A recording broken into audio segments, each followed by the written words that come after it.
Pessoal, bem-vindos. Esse é o novo podcast da Sociedade Brasileira de Cirurgia de Ombro e Cotovelo, do Comitê de Tecnologia e Inovação. Desse comitê aqui estão presentes Maurício Raffaelli, eu e o Bruno Gobato. E nós temos aqui os nossos convidados hoje para o nosso primeiro conversa, que são o Alan Figueiras, o Carlos Henrique Ramos, Paulo Musi, o Bruno Brabo, putz, esqueci do Brabo, e o Rafael Gadioli. O que a gente vai fazer hoje? A gente vai dar um início sobre inteligência artificial, que eu acho que é o assunto do momento e é o assunto do futuro para todos nós. É uma coisa que todos vão usar de alguma forma, é uma coisa que todo mundo vai ter que ter acesso, e o médico que tiver para trás nisso, ele não vai conseguir ganhar da máquina. E quem estiver usando da forma correta, provavelmente vai estar além da máquina e dominando todas as situações aí no futuro. Por favor, Bruno Gobato, dê uma boa explicação disso. Bruno, que é o nosso grande especialista. Beleza, obrigado. Então... Desculpa, só deixa eu, antes, o Guilherme Stirma está online conosco também. Ele também é membro do comitê, né? Pode continuar, Bruno. Hoje, o que a gente pode fazer, né, com as inteligências artificiais? Primeira coisa é conversar diretamente com o chat GPT, por exemplo, por voz ou por texto, ou a gente pode criar nossa própria inteligência artificial e ela conversar com a gente. Será que vocês conseguem colocar aqui o vídeo aqui na tela? O computador?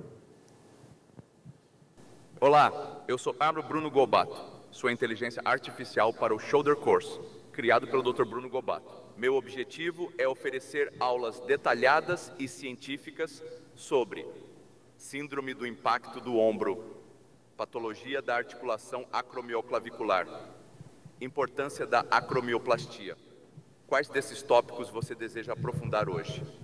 Bruno, eu gostaria de saber como diferenciar a dor acromioclavicular da dor de origem subacromial. Você pode me ajudar com isso? Claro, a diferenciação entre dor da articulação acromioclavicular, ACGEIT. 1. Localização.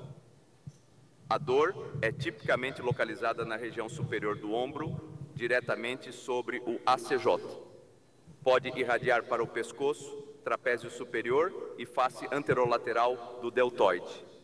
A diferenciação entre a dor da articulação acromioclavicular, ACJ, e a dor de origem subacromial é fundamental para um diagnóstico adequado. Então, o que a gente pode tirar disso? Sim, é o nosso dia a dia. Então, a gente estava conversando aqui antes, que eu uso para fazer prontuário, eu uso para poder marcar cirurgia, eu uso para fazer pedido de prévia, eu uso para uma série de coisas, criar protocolos aí de pós-operatório, de pré-operatório, de quais medicações têm que ou não ser retiradas. Tudo isso, e eu consigo passar isso para o meu paciente também, eu faço com inteligência artificial. Deixa eu começar aqui uma pergunta para o Alan. O que você usa inteligência artificial? Como é que você usa? O que você faz? Eu uso o ChatGPT, eu uso o Open Evidence, também é uma coisa que eu uso bastante, não sei se o pessoal conhece. É uma plataforma, é como se fosse o ChatGPT, só que ele tem, da Universidade de Stanford, né? Ele tem uma pegada mais científica. Então, eventualmente, se você tem alguma dúvida de medicina, alguma pergunta ortopédica e tudo mais, e você faz essa pergunta, ele vai te dar uma resposta baseada em artigos científicos, ele coloca os artigos, né, as evidências dos artigos científicos, eles colocam para você, e, inclusive, te dá perguntas que você pode fazer para melhorar aquilo que você está fazendo. Então, você perguntou sobre artroplastia de ombro, ele vai te responder algumas coisas e, eventualmente, ele vai te falar, você gostaria que eu explicasse, se for um paciente mais idoso, que tipo de artroplastia seria melhor? Ou, se for uma fratura, que tipo de artroplastia? Então, ele vai te instigando a fazer novas perguntas, baseado muito nos artigos que ele colocou, né? Então, Paulo, o OpenAI, se não me engano, é da Harvard, da Harvard. Stanford é o Storm, que é tão bom quanto. É a mesma coisa. Uma coisa interessante, até o pessoal estava falando do ChatGPT, é que muda muito de acordo com como você pergunta. Então, às vezes, alguém fala, poxa, eu botei no ChatGPT e ele não me disse nada. E uma outra pessoa, poxa, eu uso para tudo. Então, dependendo de como você aciona, como você pergunta para o ChatGPT, você vai ter ou não a resposta que você quer, né? E eu vi o pessoal falando esse negócio de relatórios e tudo mais. Por acaso, o médico que trabalha comigo até mandou mais cedo, ele está com um caso de uma sequela de fratura que evoluiu para necrose. Ele pegou a foto, jogou no ChatGPT e perguntou: o que é isso? E o ChatGPT responde perfeitamente o que é, qual é o implante que está ali, onde falhou, por que falhou, o que fazer, quais são as alternativas. Responde tudo, baseado numa foto de raio-x que ele colocou. Então, assim, isso é a inteligência artificial cada vez mais no nosso dia a dia. O Open Evidence e o Storm do Stanford, eles têm, às vezes, uma complicação para entender o que a gente pergunta, porque a gente pergunta em português de um jeito, e eles traduzem para o inglês para trazer, e essa tradução, às vezes, é um que trava. Então, às vezes, uma dica é que você pergunte em inglês direto, ele é mais rápido, ele é mais assertivo no que você quer descobrir, mas é uma coisa de tempo para que isso se adapte e seja em qualquer língua, entendeu? Carlos Henrique, o que você faz com isso daí, de inteligência artificial? Conta para nós. Bom, inicialmente eu quero parabenizar aqui a iniciativa, e eu fico até feliz porque essa comissão de tecnologias novas criamos no ano passado, né? E então ela já está dando frutos. Particularmente eu tenho que demonstrar maior felicidade porque o Bruno Gobato foi meu R4, e o melhor de tudo é quando o teu R4 fica muito melhor do que você. Esse é um exemplo. E esse menino que está ali na tela, que é o Stirma, ele também é prata da casa lá de Curitiba. Então, assim, a gente fica super envaidecido de que essas pessoas que estão comandando essa tecnologia são pratas nossas. Então, parabéns a vocês. E é assim que a gente faz a coisa evoluir. Com relação a isso tudo, já estamos até eventualmente repetindo aí as informações, mas eu basicamente tenho usado elaboração de justificativas para auditores, que eles têm às vezes uns fundamentos que não tem nada a ver. Então você acaba convencendo eles de uma maneira rápida, sem perder muito tempo. Otimizar eventualmente prontuários. Eu ainda não falo.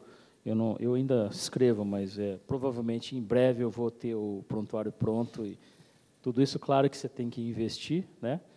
Mas independente da tua idade, do tempo que você já tem de janela, isso é uma coisa inevitável. Você tem que adquirir esse conhecimento. Acho que o segredo é alimentar corretamente o que você quer, né? Tal do prompt. Então você tem que ter uma coisa bem feita. E essas ferramentas que aparecem a cada dia, você tem que acabar se atualizando, elas te dão justamente isso. Qual é o melhor prompt para ganhar isso, para ganhar aquilo? Eu tenho usado já o Gama, que é um legal para fazer apresentações de PowerPoint, é muito interessante. Facilita, então, se você está meio com o teu tempo curto, então te ajuda a ganhar tempo, mas ele não substitui o teu trabalho. Eu acho que tradução, recentemente eu fiz uma tradução em inglês, você tem que revisar totalmente, tem que revisar, eventualmente corrigir alguns erros, né? Então, ele não vai fazer tudo para você, ele vai facilitar a tua vida e vai te agregar, eventualmente, dados que você não tem. Infelizmente, ou felizmente, você põe lá a foto, o próprio paciente vai ter a foto dele, ele vai pôr o raio-x lá e vai perguntar: o que é isso? E aí ele vai lá no médico, eventualmente, conferir ou ver se é isso mesmo. Mas, assim, inevitável. A evolução é essa. Vai ajudar muitos jovens, óbvio que nós não tivemos isso lá no começo, e vai ajudar muita gente a poupar tempo, os velhos, porque é muito interessante. A cada dia, inclusive, aí, o GPS, o 3D, e você tem que entrar nesse mundo, senão vai ficar atropelado, não tem jeito, né? Então, é isso. Guilherme, você que está aí, depois a gente vai continuar aqui, passar a ver a opinião de cada um. Aqui o Carlos Henrique botou uma coisa muito importante, que a gente tem que tomar muito cuidado, que é o quê? Chama-se alucinação. A alucinação da inteligência artificial quando ela cria alguma coisa diferente. Então, você podia falar um pouquinho para a gente? Que ele falou, por exemplo, se você botar para traduzir em inglês, tem que corrigir, porque às vezes tem alguma coisa ali que ele não entendeu direito, ele põe, ou às vezes ele vai criar algo. Fala um pouquinho disso daí, por favor. Então, é interessante a gente começar a entender que a inteligência artificial ela está num processo evolutivo que já tem aproximadamente aí uns 10 anos, aí, desde o seu início até a aplicação clínica, as aplicações de estudos, até o seu entendimento. A gente tem um gráfico muito interessante que mostra que, a partir de 2016, nós criávamos imagens e textos muito rudimentares e imagens em preto e branco. Só que você tinha que dar muitas informações a essa máquina para ela conseguir criar isso.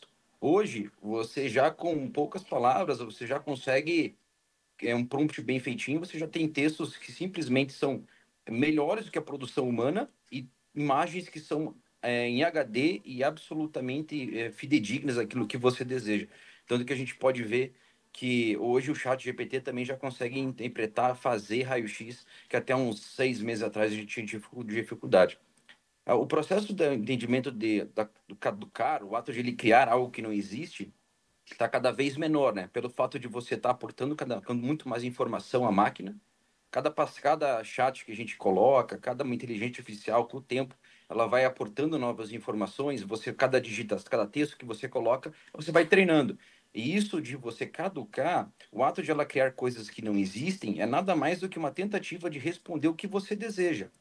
Lembrar que as generativas, a inteligência artificial generativa, que são essas de textos, né? Elas não são, fosse um Wikipedia ou que fosse um Google. Elas vão te responder com uma probabilidade daquilo que você está desejando a resposta.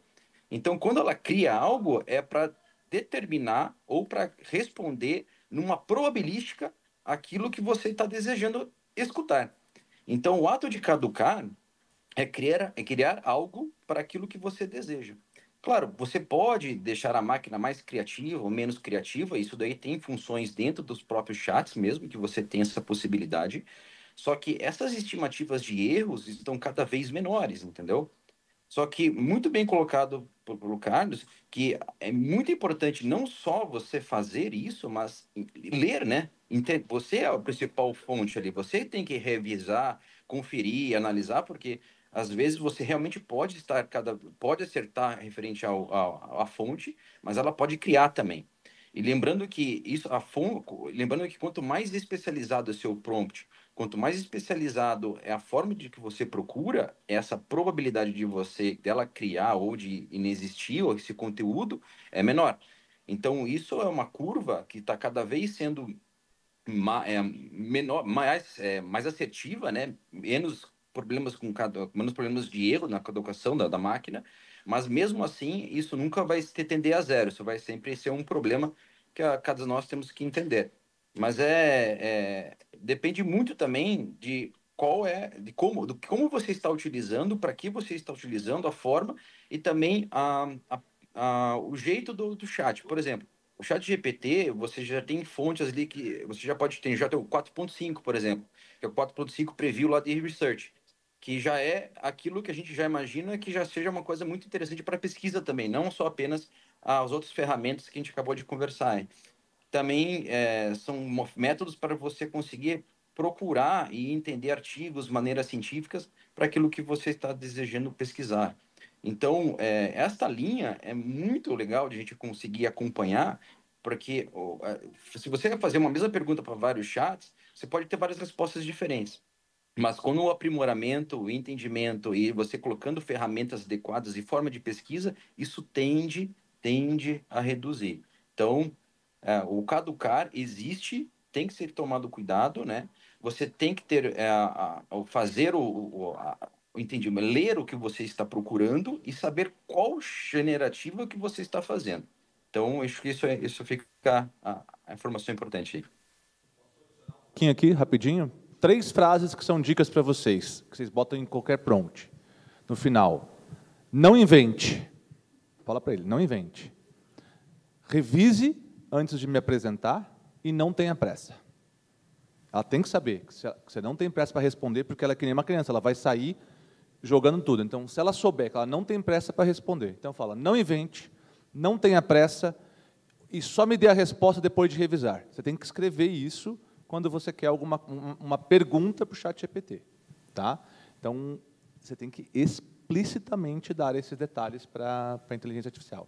Essas 3 frases eu acho que são importantíssimas. Só complementar que é interessantíssimo, né? Porque assim, a tendência do ser humano é fazer o menos esforço possível. Então, molecada em colégio, todo mundo apresenta um trabalho em 10 minutos, certo? Então, o que acontece? Só para chamar a atenção, quem entra no mundo de publicação, da ciência e de revistas, tem revista que não aceita se você fizer isso por inteligência artificial, tem revista que obriga você a colocar que você usou, porque existem os detectores, né? Então, você faz uma tradução puramente pela inteligência artificial, e aí você coloca nesse revisor e coloca assim, quantos % de inteligência artificial foi utilizado nessa tradução? Ele te passa 98%. E existe até um recurso interessante que você pode pedir para ele inverter todas as palavras para passar despercebido ao rastreador. Interessante. Normalmente parece, não sei se eu estiver errado, vocês me corrijam, que se você tiver uma sequência repetida de 5 palavras, ele reconhece que isso já tenha sido feito, inclusive o plágio, né? Então você tem que tomar cuidado, olhar as regras do template da revista, né? Porque se você não colocar que você fez, eles rejeitam o teu trabalho, tá? O Carlos, eu acho que uma coisa que é importante também, você falou de pessoal mais novo usando e tudo mais, é a gente não substituir a forma de aquisição de conhecimento pela inteligência artificial. Porque o que a gente mais vê hoje em dia é o pessoal escrevendo qualquer coisa, pega o ChatGPT, joga para frente e, eventualmente, não verificou, não estudou, não faz ideia do que é aquilo. Então, eu, particularmente, ainda vejo essa ferramenta como um facilitador do conhecimento que, teoricamente, você já tem. Então, ele organiza melhor para você, te dá ideias e tudo mais.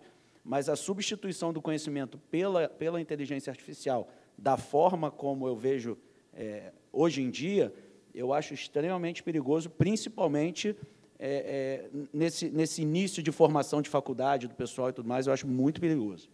Rafael, me fala a experiência sua de inteligência artificial.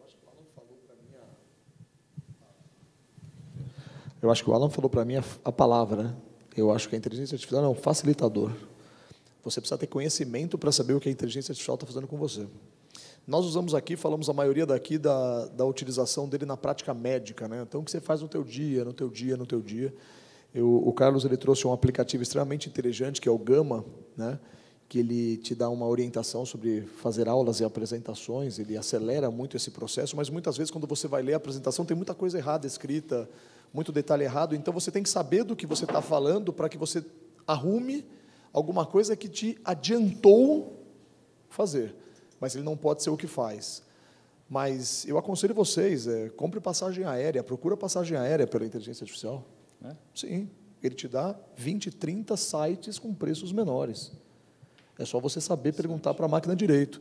Existem inteligências artificiais hoje que elas criam imagem, né? Então, você pode querer criar uma imagem, eles têm um limite ainda da imagem real, que eles chamam, né? Então, eles não vão te trazer uma coisa muito real, mas uma imagem de fantasia é muito legal. Eu fiz agora, recentemente, no Dia das Mães, eu procurei uma imagem com a minha mãe, abraçado com a minha mãe, e eu não tinha uma imagem recente com a minha mãe. Eu peguei uma imagem dela e minha e criei uma imagem tirando uma selfie com a minha mãe abraçado.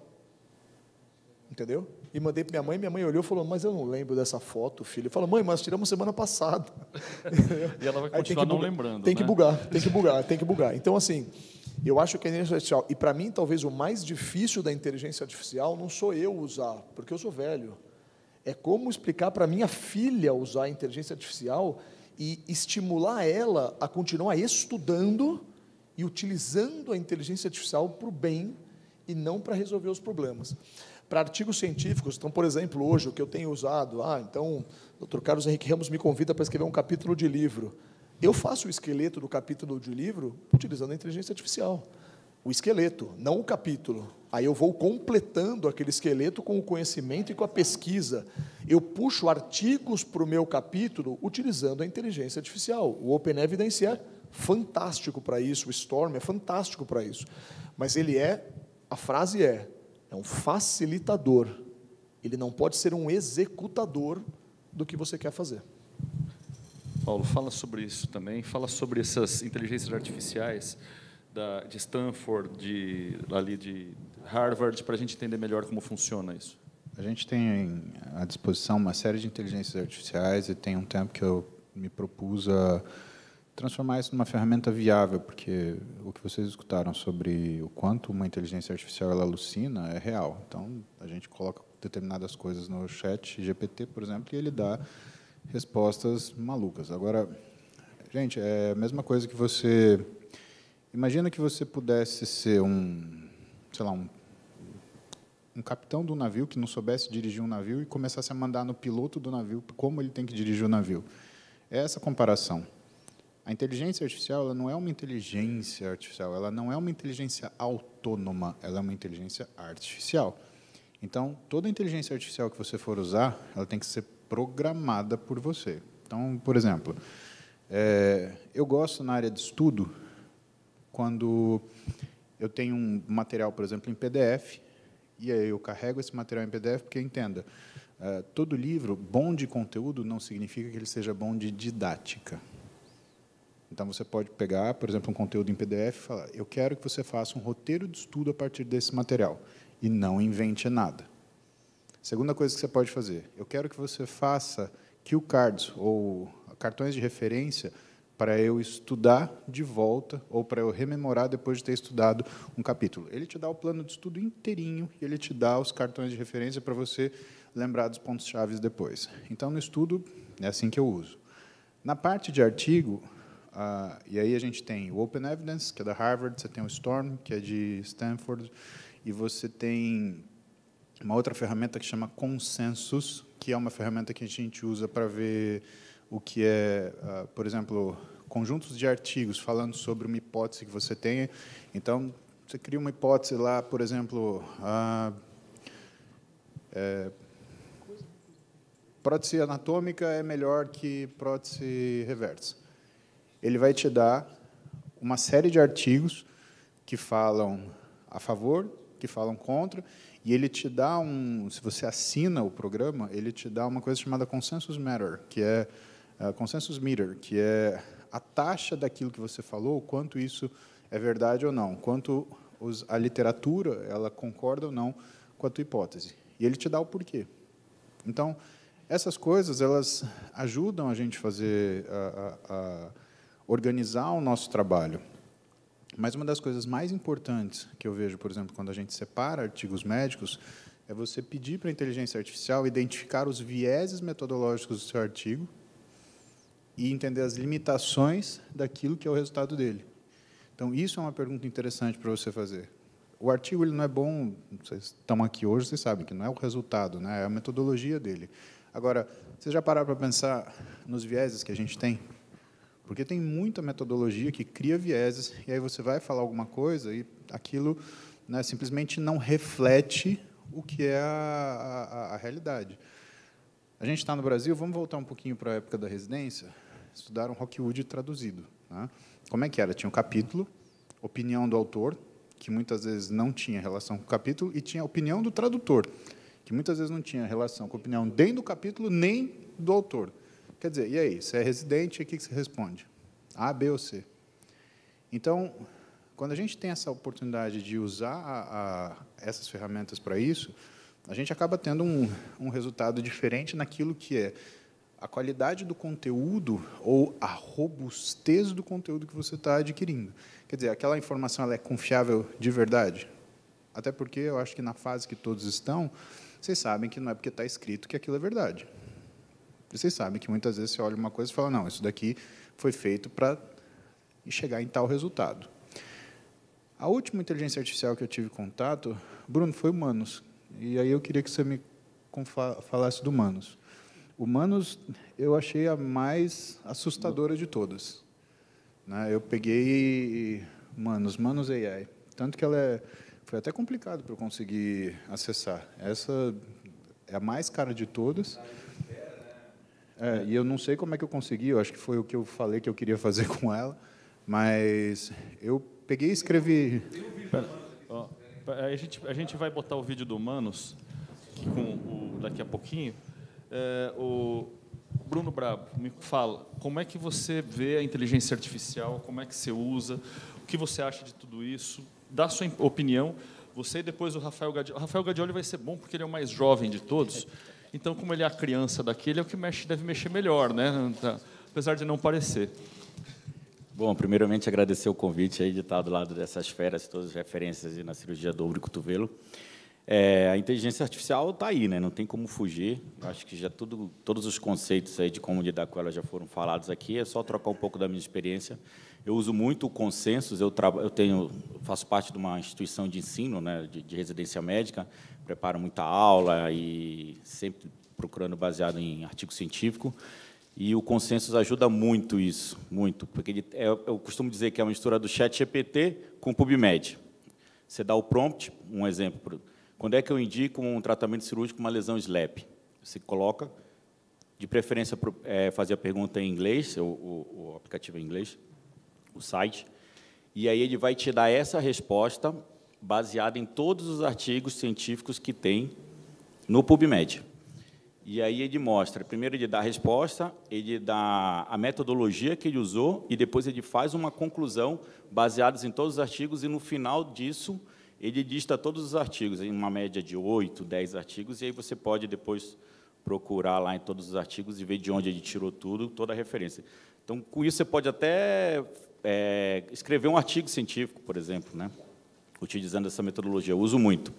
Uma coisa que eu uso muito no consultório é um aplicativo chamado Coconote, não sei se vocês já ouviram falar, que é um gravador, e, inclusive, eu uso em consulta, e você pode usar, por exemplo, num congresso. Você está assistindo uma aula, você grava a aula no congresso. Qual o nome desse mesmo? Coconote. Coconote. Coconote. Interessante isso. E ele grava toda a aula e ele te resume a aula toda escrita. Você não precisa anotar nada, não precisa tirar foto, nada. E ele te resume toda aquela aula, dando os keywords, as palavras-chave, e ele mostra todos os pontos altos da apresentação, ele te mostra as falhas da apresentação, que, por exemplo, poderia abordar mais esse assunto, isso, e também ele faz uma conclusão. E no meu consultório, no Coconut, ele faz um resumo, e eu pego esse resumo e eu mando o resumo da minha consulta para o paciente. Inclusive, isso me economiza até tempo de dúvidas. Quando o paciente tem dúvida, ele já tem ali. Você manda para o WhatsApp, e ele pode checar lá e tirar todas as dúvidas que ficaram, está tudo a consulta resumida. E aí é importante, nesses aplicativos de gravação, você expor uma sequência. Então, por exemplo, eu pergunto, vamos fazer uma anamnese, e aí você conduz a anamnese. Então, o próprio, quando ele vai te dar a transcrição, ele coloca anamnese, coloca tudo que foi confirmado. Acabou a anamnese? Vamos falar um pouco sobre as suas comorbidades. Aí você pergunta, e ele te dá toda essa sequência, de acordo com o comando que você vai conduzindo ali a sua consulta. Acho que de experiência do dia a dia é isso, e depois aí a gente pode trocar mais uma experiência se vocês quiserem ver mais alguma coisa. Rafael, Deixa eu só complementar uma coisa que é legal também. Outra coisa interessante que é a inteligência artificial, que a gente está falando sobre aula. Se você gostou de um modelo de aula, né, e se você está acostumado a ver, você pode pedir para a inteligência artificial, a que você escolher, assistir determinados tipos de aula e falar, eu quero fazer uma aula que tenha a mesma capacidade de gerar interesse, né? E aí ele vai te perguntar, por exemplo, mas você quer uma aula motivacional, você quer uma aula de conteúdo, você quer uma aula com uma linguagem acadêmica, e ele faz um roteiro para você do que você tem que falar. Então, não é só o conteúdo que a gente tem, pessoal, ele ajuda a gente a ter um potencial de didática, que se você souber o que você está perguntando, por exemplo, eu quero uma aula de 20 minutos no estilo de uma palestra do TED. Cara, é fora de série. E você cria também os diapositivos, né, os slides. Eu quero criar um slide com esse artigo falando sobre isso. Você põe lá, a inteligência artificial ela cria esse slide para você. Ele cria o gráfico, ele cria o roteiro, ele cria a imagem. Rafael, fala a sua experiência aí. Bom, obrigado pelo convite aqui, da presença aqui, pelo Dr. José Carlos, Dr. Maurício. Sou ex-residente do NAION, né? Então, sou mais novo aqui. Apesar de ser mais novo, eu ainda sou bem conservador, porque eu acho que, como o Musi falou, a inteligência artificial ela não tem a inteligência que o ser humano tem. Então, a gente precisa ter o discernimento do que vai colocar no prompt descrito do jeito mais abrangente possível para ele poder entender e te entregar aquilo que você está querendo. Senão, você vai ter dois trabalhos, um de pedir e outro de ter que revisar. Eu uso a inteligência artificial mais como consulta, produção de relatórios. Eu não tenho ainda prontuário eletrônico, eu tenho prontuário eletrônico, mas não uso ele no consultório. E o que eu acho da inteligência, o que vai ajudar a gente a desenvolver bastante, são os aplicativos que a gente tem para a produção e interpretação das fraturas de parte cirúrgica. Isso que é uma coisa que eu tenho utilizado bastante, que eu gosto bastante de mexer também, mas que não tira a expertise da vivência de um cirurgião mais antigo para um cirurgião mais novo. Eu acho que ele pode entregar, falar tudo o que você tem que fazer, mas que isso ainda deixa você num nível... não chega a equalizar o mesmo nível de um cirurgião antigo. Então... Mas você acha que isso pode chegar um dia a acontecer, dele equalizar? Eu acho que não. Eu acho que não. Acho que essa experiência, essa capacidade técnica, eu acho que fica difícil de você pegar um cirurgião novo, de pouca experiência, e fazer ele chegar próximo de um cirurgião mais antigo. Eu acho que a medicina não é uma ciência exata, né? Então, a gente conta muito a experiência, o tempo de voo. Eu ouvi isso numa aula do Queiroz Dantas, lá, que é o coordenador lá do servidor, e ele falou exatamente, não adianta que medicina é tempo de voo. Então, acho que a experiência do médico conta muito, sim. Vai ser difícil... vai encurtar, mas não vai se equilibrar, eu acho, minha opinião. Eu quero traduzir a experiência, né, que eu concordo com isso, e mais além. Eu estou fazendo um esporte novo, e o que eu aprendi? Eu aprendi que a habilidade não é ensinável. Então, vocês estão operando com o José Carlos Garcia aqui. Vocês estão entendendo tudo que eles estão fazendo. Vocês vão tentar fazer igual, não vai sair igual. Por quê? Porque a habilidade não é ensinável. A gente ensina o raciocínio. A habilidade vem com o treino. E isso é hora de voo, hora de treino, né? Então, eu acho que junto com isso que a gente tem que desenvolver, então eu tenho raciocínio, como eu vou treinar? Né? Eu não posso falar assim, vou marcar uma prótese para eu treinar. Né? Acho que é uma coisa complicada de se fazer até eticamente, né? Isso me lembra daquele filme do Houston, né, que o piloto ele teve que provar que a máquina do simulador estava errando, do avião que ele teve que aterrissar na... É verdade. Esse filme foi daquele piloto que o avião sobe no alto de Houston, Sully, exatamente. E aí, não sei se vocês assistiram esse filme, aí, de repente, ele falha a turbina com 20 segundos e esse cara consegue parar no Rio Hudson. Né? E aí, o que os caras da ANAC deles lá fizeram? Eles fizeram uma série de pilotos, né, fazerem a mesma coisa no simulador e todo mundo conseguiu voltar para o aeroporto, lá, o LaGuardia, que era o que tinha que voltar. E aí o Sullivan ele falou assim, tá bom, mas quantos caíram antes de conseguir? Porque sobrou para ele, né? Explicar, todos os aviões... o cara falou assim, todo mundo que voltou para o LaGuardia aqui, eles conseguiram pousar. E aí o Sullivan fez a primeira pergunta. Ele falou, quantos desses eles caíram antes de conseguir pousar? Foi a primeira pergunta. Todos tinham caído. E não era só uma vez, várias vezes. Uma coisa assim. Até acertar. Até conseguir acertar. Tenta 17 vezes. Exato. Segunda pergunta que ele fez. Todos os pilotos sabiam que ia ter a falha. Ele e a equipe dele, não. Terceiro, além desse pessoal saber que tem a falha, o que esse pessoal fazia? Então, o avião subia, todo mundo já tomava as providências para voltar para o aeroporto, porque já sabia o que estava acontecendo. Ele falou, não, me dá pelo menos... Quantos segundos era, Bruno? 30 segundos? Então, ele falou, fica 30 segundos sem fazer nada, e aí depois você vai fazer alguma coisa. E terceiro, o efeito emoção, né? Você está num avião, você está com 150 pessoas, e você não está no simulador, que você vai apertar reset e vai para casa. Né? Então, assim, esse é um exemplo perfeito. Eu acho isso. É o discernimento que não pode ser perdido. Que a gente vê, foi o que a gente conversou, né? O pessoal mais novo usando isso como a fonte de conhecimento. E o ChatGPT não é a fonte de conhecimento. Não é. Então, assim, você vai perguntar, ele vai fazer o prompt que você quiser. Ele vai te responder, vai ter coisa que não vai estar 100% certa, e você só vai saber que não está certo se você tem noção do que você está fazendo. Alan, é a faxineira da sua casa. Você sabe onde você quer as coisas. Você botou ela para organizar. Sim. Concorda? Isso aí. Exato. Passa por Bruno. Isso. Bruno, põe no... Vamos mostrar, só bota a nossa tela ali. Eu vou mostrar só exemplos bem práticos aqui para vocês, assim, do que a gente pode utilizar no dia a dia, nós estamos falando. Esse aqui é o meu ChatGPT, minha conta, tá? Vocês veem aqui que eu tenho algumas coisas que eu já criei. Por exemplo, orientar paciente. Então, aqui, depois eu vou mostrar para vocês, isso aqui eu peguei um exame de um paciente e eu quero explicar para ele o exame, quero responder por e-mail, eu faço muita resposta por e-mail. Então, eu vou botar o nome do paciente aqui, vou soltar o microfone. João da Silva. Segura o microfone. Por favor, explique este exame. Relate... indique tratamento fisioterapêutico como primeira escolha. Não tem problema, ele entende. Mas comente sobre os outros tratamentos. Comente outros tratamentos. E eu vou colar aqui o exame que eu já tenho. Copiei o laudo do exame que eu recebi, tá? Esse é um laudo do exame real.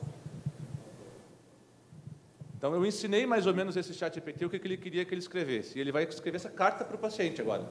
Olá, João da Silva, tudo bem? Recebi seu exame de ressonância. O que o seu exame mostrou? Uma ruptura completa do tendão do supraespinhal. Ele vai relatando tudo, o que está no exame, rapidinho.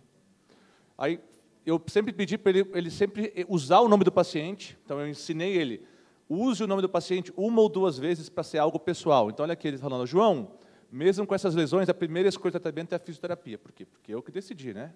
Não é o ChatGPT que decidiu. Eu decidi, eu vi o exame, e eu estou falando que a primeira escolha é a fisioterapia nesse caso. Aí ele explica o que é a fisioterapia, bababá, outras opções de tratamento caso não haja melhora, ele está explicando tudo certinho aqui, usando sempre o nome do João. No seu caso, João, ainda não é necessário pensar em cirurgia nesse momento, sempre usando o nome do paciente. Tá? Resumo das orientações, caso tiver dúvida, babá. Copio agora isso aqui e mando para o paciente. Então, uma forma muito rápida e muito fácil. Ou, por exemplo, gerar um atestado para um paciente. Tá? Um exemplo bem simples aqui. Gerar um atestado, eu já deixei pronto aqui, com hérnia de disco. Aí a gente tem que colocar aqui o nome do paciente, João da Silva. João da Silva, 120... Você vê que o Bruno faltou na aula de português. Cara. Motorista. Não é? É o ChatGPT, está substituindo, tá vendo? O ChatGPT já está te atrapalhando, Bruno. Nós somos da Silva, conservador, fisioterapia, físico. Beleza. Então, vamos ver. Atestado João da Silva, já mandei buscar o CID, já saiu o CID, foi um tratamento conservador, demanda de longo... Ele sabe que é motorista, então ele relatou lá, ó. Sem resposta, o paciente exerce função de motorista profissional, atividade que demanda longo período sentado. Então, ele interpretou isso. E é por isso, diante da persistência dos sintomas e tal, que ele tem que se afastar por 120 dias.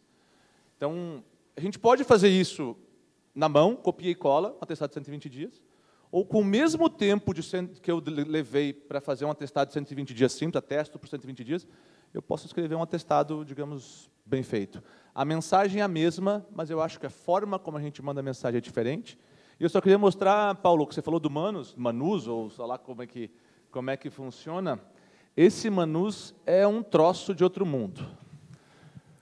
Eu pedi para o Manus entrar no meu software de prontuário médico, dei a minha senha, ele não sabe a minha senha, então está aqui, minha senha, e pedi para ele buscar o nome do paciente e fazer um resumo da história desse paciente. E está lá. Ele está entrando, por ele mesmo, no meu software de prontuário, que é o Figo. Ele está colocando a senha, o login, a senha que ele não sabe. Isso é um computador na nuvem dele, tá? Aí ele vê tudo que está acontecendo ali, isso é o Manus fazendo, autônomo, tá, gente? Eu estou só esperando aqui, tá? Ele está entrando no meu software de prontuário, ele digitou ali o meu nome aqui em cima, Bruno Gobat, que eu tinha pedido para fazer. Ele está clicando sozinho, por ele mesmo. É a inteligência artificial que está clicando no link. Tá? Eu não estou fazendo nada, estou só esperando. Estou seguindo aqui. Achou o meu prontuário médico aqui, achou meu nome, sozinho. Está lá. Ele está clicando, isso não sou eu, tá? É o próprio Manus que está fazendo. Achou tudo que eu tenho aqui, eu botei meu nome, claro, para não ter problema. E, no final das contas, ele vai gerar um sumário de tudo que eu fiz desse paciente. Aqui o sumário. Então, a IA ela já consegue executar tarefas para você, executar tarefas do seu computador. daí eu não sabia. Ele consegue entrar, por exemplo, numa pasta dentro do seu computador?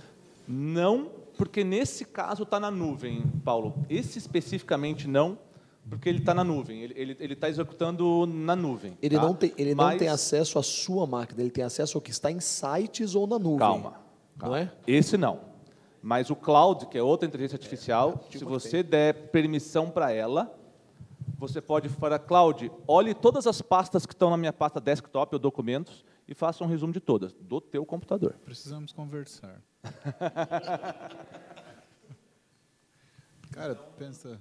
Imagina se você agora pede para executar ou, sei lá, fazer uma revisão. Agora, o que você poderia fazer? Você tem o teu software de prontuário aqui, certo? Você quer fazer um trabalho científico, pega uma lista de 100 pacientes, joga para o Manu. Manus, entra no meu prontuário, estão aqui os 100 pacientes, e vai salvando num arquivo TXT a história desses pacientes. Eu quero saber qual que é a elevação frontal deles, que dia que eles fez a cirurgia, quantos anos, sei lá, e salva num Excel. Ele autonomamente vai entrar no seu prontuário, vai ver o paciente. João da Silva, tal. Salvei. Agora vamos para o próximo. Claro, isso leva um tempo. Tá? Então, Bruno, mas isso seria entrando num site do teu prontuário eletrônico e acessando o teu prontuário. Isso, né? Está acessando na nuvem. Na nuvem, né? Computador, na nuvem. Mas é como se ele abrisse o site no computador dele, entrasse com a sua senha e fosse você mexendo. Mas ele faz isso manualmente. Ele vai paciente por paciente, ele não faz isso mais rápido. Não faz isso mais rápido porque ele não tem acesso ao prontuário. Eu queria abrir para dúvidas. Eu acho que a gente podia aproveitar aqui que a gente tem um auditório, talvez vocês em casa não estão vendo, mas um auditório grande aqui vendo a gente ao vivo. E eu queria abrir para dúvidas, para vocês comentarem com a gente aqui, o pessoal do curso, o que vocês gostariam... O que vocês gostariam que a IA fizesse por vocês? Vamos fazer essa pergunta bem aberta. O que vocês gostariam de automatizar, né? Porque IA, na verdade, mais do que automatizar. Faz essa pergunta, não. Essa pergunta pode ter respostas complexas. Pode perguntar, depois a gente fala da pergunta aqui. Queria que você falasse um pouco mais como é que funciona o VOA para usar no consultório, que faz a revisão das consultas. Na verdade, o VOA Health, eu e o Zé Carlos, é o prontuário que a gente usa. Ele é um prontuário que ele funciona da seguinte maneira: você precisa mudar o teu jeito de atender. Ele grava a sua consulta com o seu paciente, tá? E ele te dá a possibilidade de duas. Ele tem alguns prontuários feitos, né, algumas anamneses feitas como padrão, e você pode criar o jeito da sua anamnese para alimentar ele. E quando você tem que falar o nome do doente, falar a idade, falar a queixa, você tem que falar, e você tem que falar o teu exame físico. Eu estou fazendo um teste de NIR que é positivo, eu estou fazendo um teste de Jobe que tem perda de força. Você tem que falar, não só fazer. Ou você escreve, que ele tem um espaço para escrever. Ou você escreve. Pode botar o laudo. E outra coisa que você pode treinar um prompt dele. Falar assim, eu quero que você veja meio mais com um olhar, tipo... porque hoje em dia, fala, dor lateral no cotovelo, ele já vai te dar uma coisa de epicondilite. Eu quero uma coisa mais ampla, eu quero que fale de... sei lá, eu quero que você veja a coisa de uma forma maior, que veja a parte neurológica, que veja a parte ligamentar, independente de uma doença ou uma patologia te apontar para um certo ponto. Porque o VOA ele te dá assim, como ele é uma inteligência voltada muito para a parte médica, né, do prontuário. Depois que você grava a consulta, ao final da consulta você encerra a gravação ou o que você escreveu. E ele gera o documento que você quer da forma que você criou ou a anamnese que ele tem. Né? E ele te dá hipóteses diagnósticas, ele te fala de tratamento que você fez com o teu doente, que você falou, e ele te dá CIDs relacionados à queixa que o paciente pode ter. E aí você recorta isso e põe no seu prontuário eletrônico. Entendeu? Não existe a conexão do prontuário direto, como o Bruno falou, ele não tem a permissão de alimentar. Mas você gera um documento, que esse documento você copia, você cola ele no teu prontuário. Possivelmente, mais para frente, terá. Você vai poder dar permissão para ele, e ele vai com certeza... Vai ter o dele. Ou vai ter o dele. Inteligência artificial, com certeza. Ela vai ter o seu prontuário eletrônico. Bruno, e aí? Tem alguma coisa de microfone a mais, alguma coisa a mais para... Fala no microfone. Quando você tem que ter algum... Tá ligado. Tem que ter alguma coisa a mais para o computador, por exemplo, um microfone, acessório... Notebook. Não. Se você tiver um computador de torre, aí você não tem o microfone, né? Aí você teria que instalar um microfone ao lado. Mas todos os notebooks, eles têm ao lado da câmera, tem aquele buraquinho que tem o microfone, então ele ouve isso. E você pode usar o Voa Health no celular, ou você pode usar o Voa Health num tablet também. Ele funciona da mesma maneira para você ouvir. Esse é um, tá? O Bruno falou em outro, né? Coconut é um outro que é muito parecido. Eles são muito similares, né? Então, é um facilitador da consulta, né? Mas assim, o que você tem que entender é que ele é um facilitador da tua consulta. Então, você tem que mudar o jeito que você atende para que ele te ouça ou você escreva para ele te dar informação. O pessoal está vencendo um pouco o nosso tempo, então eu vou pegar o resumo do Bruno Gobato aqui, que ele fez pela ou o IA está meio devagar aqui? Não está pronto ainda? Então vamos esperar mais um pouquinho. Dá para falar mais um pouquinho. Mais alguma dúvida, alguma pergunta? Ali no Raquel. fundo.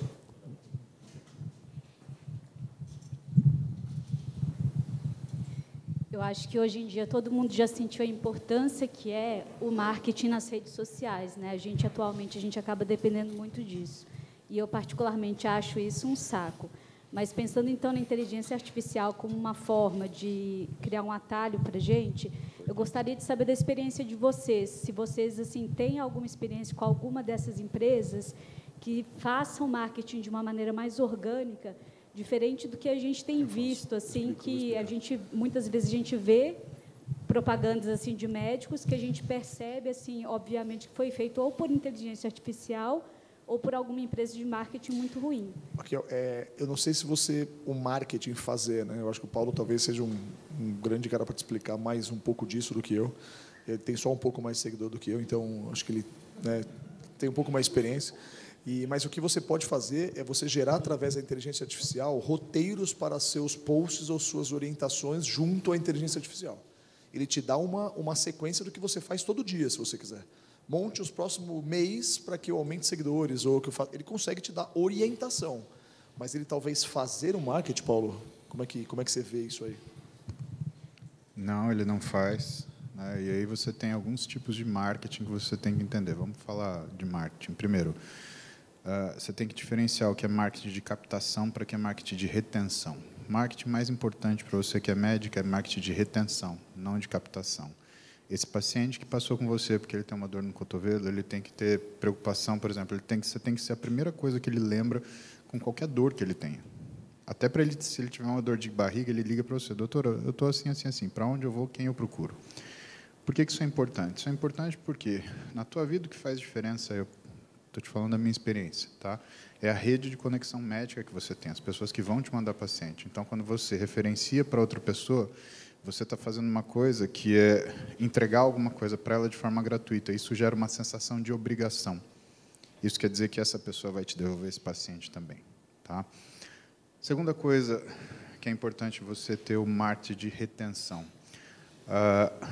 O paciente que vem com você, que ele confia em você para as coisas, todos os problemas dele, ele confia em você também para os problemas das pessoas que ele confia. Então, o aumento da sua clínica, ele parece que é matemático, que ele é algébrico, mas não é. Ele é logarítmico, ele é exponencial, né, geométrico.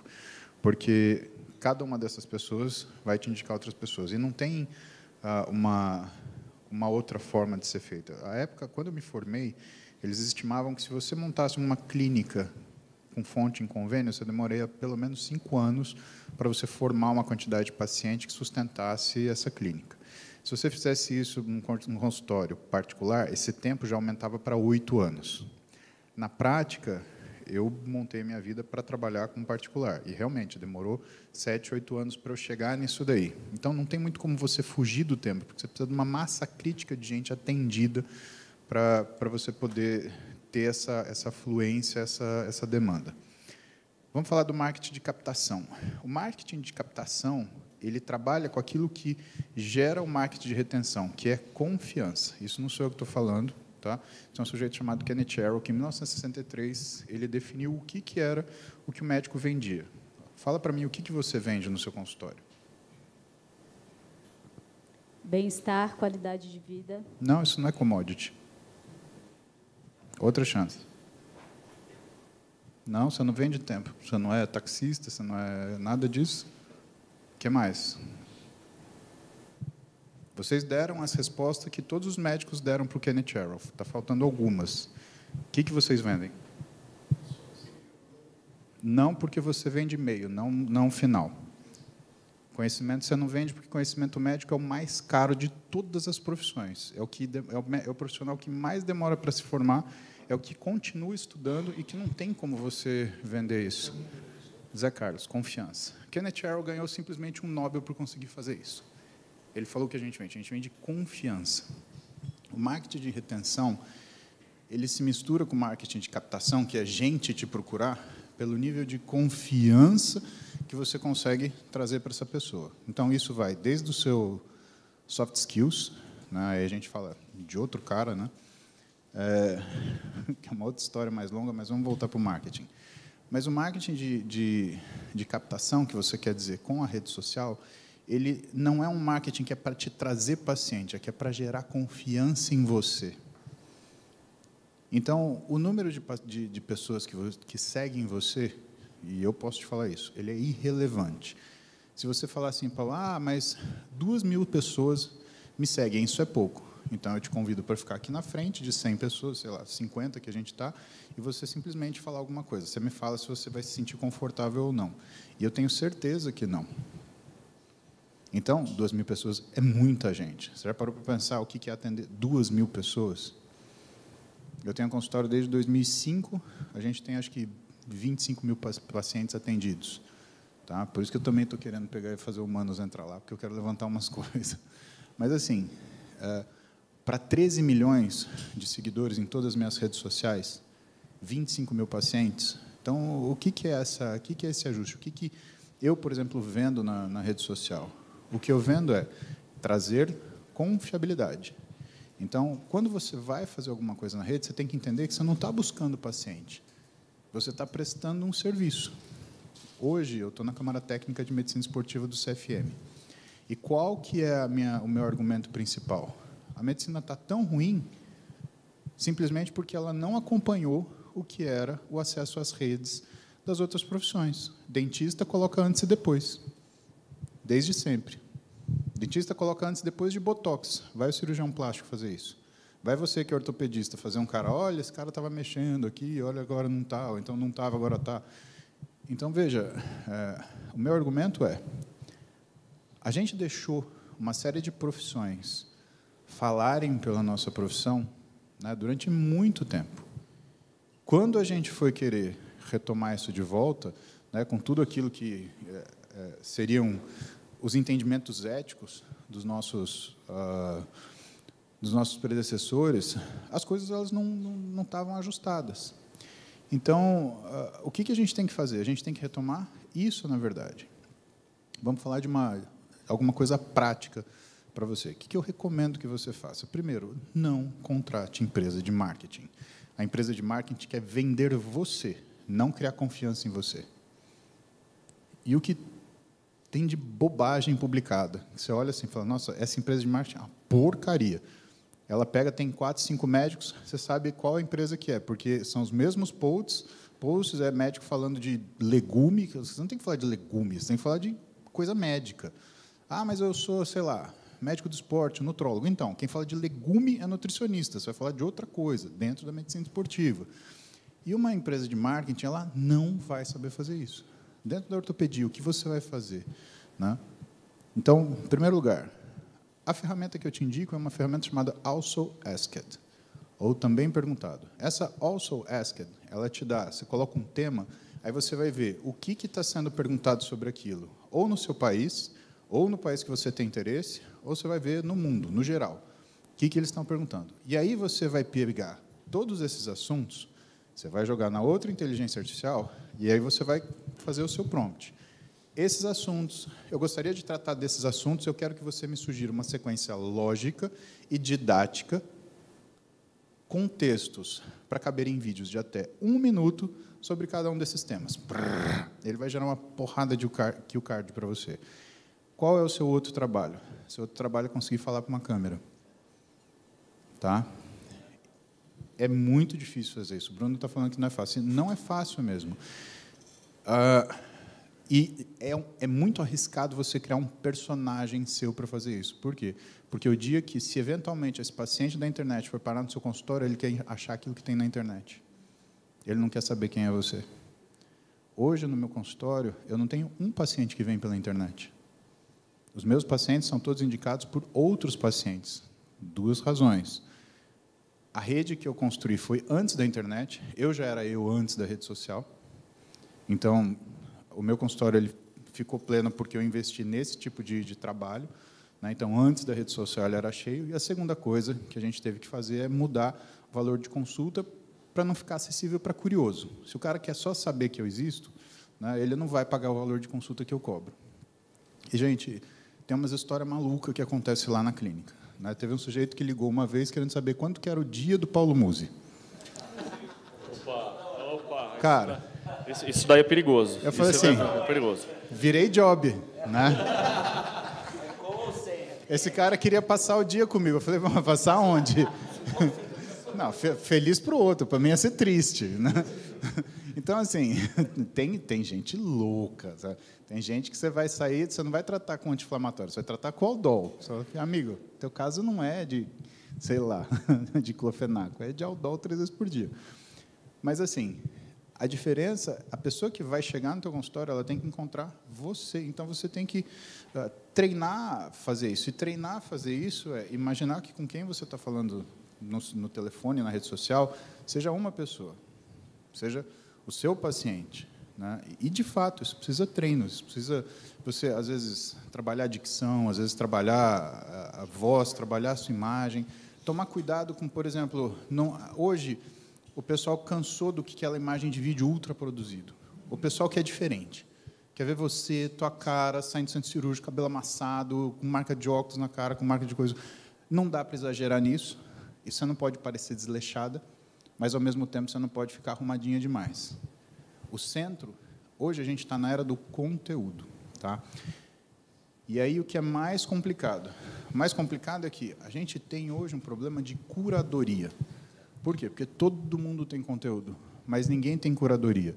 Então, o seu conteúdo tem que ser uma curadoria do que tem por aí. Então, por exemplo, em vez de você falar, hoje eu vou falar para você sobre artrose acromioclavicular. Não, ninguém vai ver isso. O que eles vão ver? Olha só, você foi no médico, ele falou para você operar. Você foi no outro médico, ele falou para fazer fisioterapia. E aí, o que você vai fazer? Percebe o jeito que a gente fala? O médico ele virou um curador. E essa é a opção que eu recomendo que vocês trabalhem. Por quê? Porque todas as outras profissões elas estão vendendo o quê? Cura. Por quê? Porque elas podem. Só que isso vai ter um custo que é daqui a alguns anos. Porque quando você vende cura e você não proporciona cura, são outros problemas. Então, arrumando tudo. Rede social não é o que vai te trazer milhões e milhões.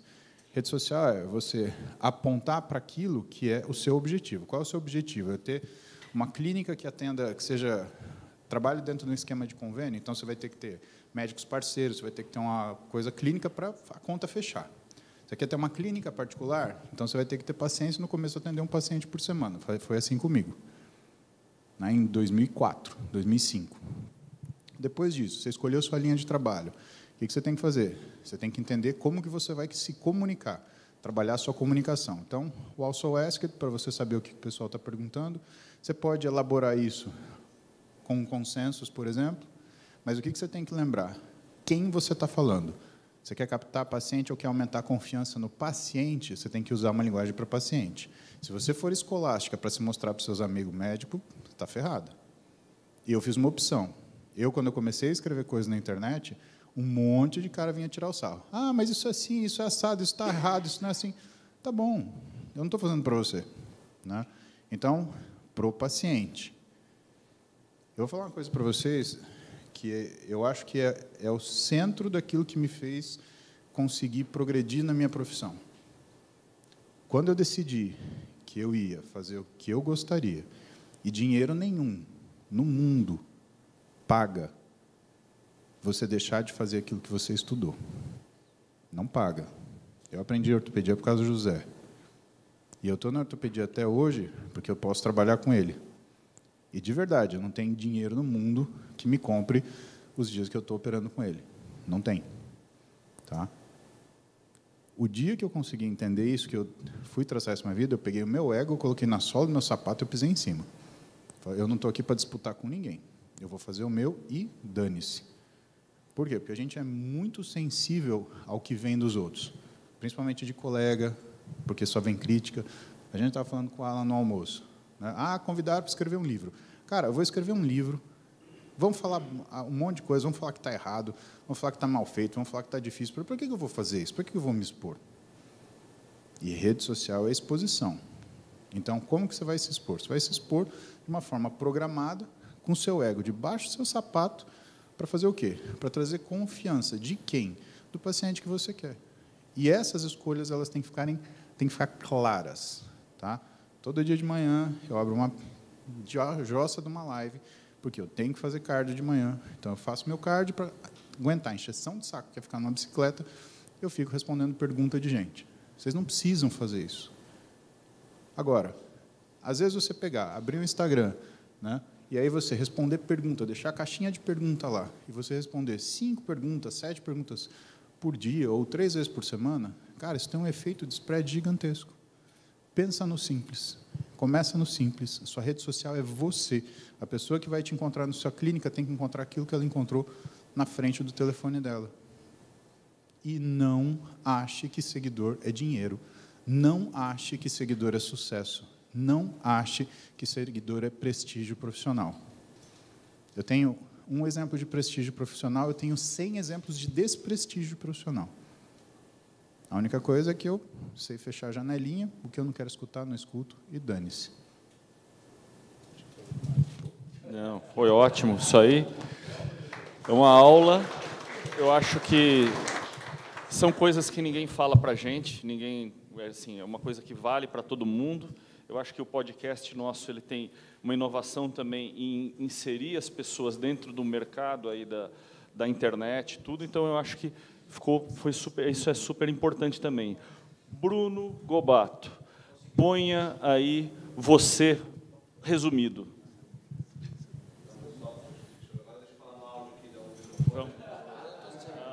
Agora ele vai falar certo.